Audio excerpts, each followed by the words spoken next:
There's another couple of key statistics. The average business that's created in the United States, which represents about 33%. So about a third of all businesses created in the United States start with $5,000 or less in startup capital. Mm-hmm. Meaning for most people, they probably put it on a credit card. 40% of them, almost half, are all started with less than $50,000, which for most people, access to $50,000 is not unreasonable. I mean, that's a HELOC. Could have been a series of credit cards. And again, I bring up the fact 82% say they ran out of money. They're not starting with enough money to begin with. Right. So that's problem number one. Right.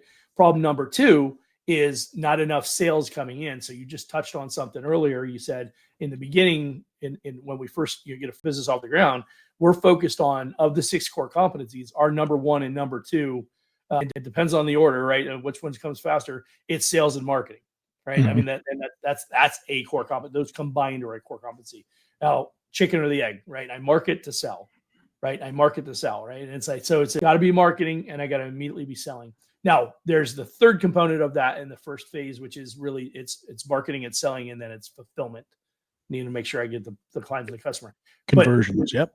Yeah, but without the sale and generating the revenue, right, that the business won't last, right? So, and that's a lot of times people are kind of fumbling their way through their sales process. They don't know who they're marketing to. They're marketing to the wrong people. They're not clearly identifying who their ideal target audience is.